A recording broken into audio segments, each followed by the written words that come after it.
CPIഎമ്മിനെതിരെ നിലപാട് കടുപ്പിച്ച CPI ചെങ്കൊടിത്തണലിൽ അധോലോക സംസ്കാരം വളരാൻ പാടില്ലെന്ന് CPI സംസ്ഥാന സെക്രട്ടറി ബിനോയ് വിശ്വം തുറന്നടിച്ചു. മുന്നണി വിടണമെന്ന് അഭിപ്രായപ്പെടാൻ പാർട്ടി അംഗങ്ങൾക്ക് അവകാശമുണ്ടെന്നും എന്നാൽ നിലവിൽ അങ്ങനെയൊരു സാഹചര്യമില്ലെന്നും ബിനോയ് വിശ്വം പറഞ്ഞു. ന്യൂ ഇന്ത്യൻ എക്സ്പ്രസിന് നൽകിയ അഭിമുഖത്തിലാണ് ഇടതുപാർട്ടികളുടെ നയസമീപനം ഉൾപ്പെടെയുള്ള കാര്യങ്ങളിൽ ബിനോയ് വിശ്വം വിശദമായ പ്രതികരണം നടത്തിയത്. കണ്ണൂരിൽ നിന്നുള്ള സ്വർണം പൊട്ടിക്കലിന്റെയും അധോലോക അഴിഞ്ഞാട്ടത്തിന്റെയും കഥകൾ ചെങ്കൊടിക്ക് അപമാനമാണെന്ന് കഴിഞ്ഞ ദിവസം വാർത്താക്കുറിപ്പിലൂടെയും ബിനോയ് വിശ്വം വ്യക്തമാക്കിയിരുന്നു. ഇന്ന് മാധ്യമങ്ങളെ കണ്ടപ്പോഴും CPI സംസ്ഥാന സെക്രട്ടറി വിമർശനം തുടർന്നു. സ്വർണം പൊട്ടിക്കലിന്റെ കഥകൾ,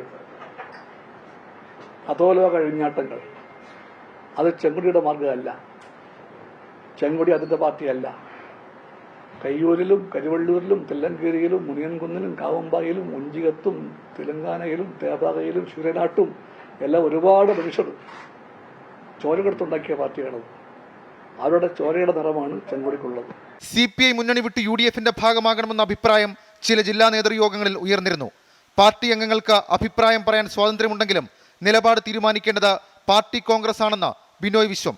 LDFന് നേതൃത്വം നൽകാൻ CPIഎമ്മിന് അർഹതയില്ലെന്ന് CPI തിരിച്ചറിയണമെന്നും മുന്നണി വിട്ട് അവർ പുറത്തുവരണമെന്നും UDF കൺവീനർ MM ഹസൻ ആവശ്യപ്പെട്ടു. ഹസന്റെ പ്രതികരണത്തെ ചിരിച്ചു തള്ളുന്നുവെന്നാണ് ബിനോയ് വിശ്വം പ്രതികരിച്ചത്. 24 തിരുവനന്തപുരം.